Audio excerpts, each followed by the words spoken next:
I became interested in making this work. I kind of started it around, I think it's 2019 was when it kind of first began. I saw in the news a lot of young people in London were being stabbed and killed. And there was this kind of really steep rise all of a sudden. And that reminded me of my kind of childhood growing up in London.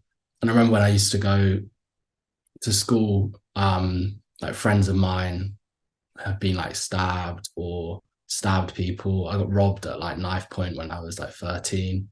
Most of the time when people engage with this subject, they look at it in a very two-dimensional way, and it's kind of people experience it or engage with it in a kind of like just in kind of the local newspaper or national newspaper, and it's always the same kind of narrative. It's just like either a mugshot of someone who's done the stabbing, a picture of someone crying, or a picture of some police tape or something like that. So what I'm interested in doing is creating kind of a broader project that shows all the different things that feed into this issue, and basically just to raise awareness about it. And it's, you see statistics, and like obviously on paper it looks really bad when you have like, I don't know, a 14-year-old being stabbed and killed, and the perpetrators are teenagers as well. But often the numbers I think can kind of be misleading.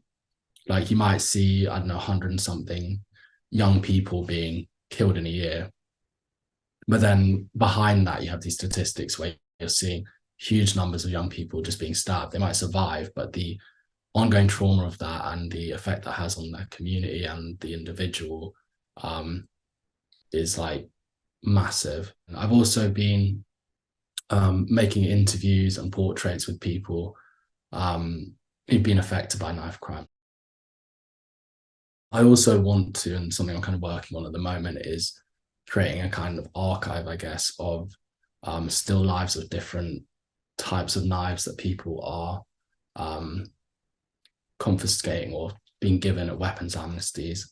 Because another thing I found quite interesting, it isn't really spoken about that much, is the fact the accessibility to knives, how easy it is to get them, how cheap they are. So a lot of the people I've kind of become in contact with, it's been through foundations that have been set up either to help prevent knife crime or in memory of people who've been killed due to knife crime. So I think through those organizations, hopefully that will give me the ability to connect to people who can actually have some form of change.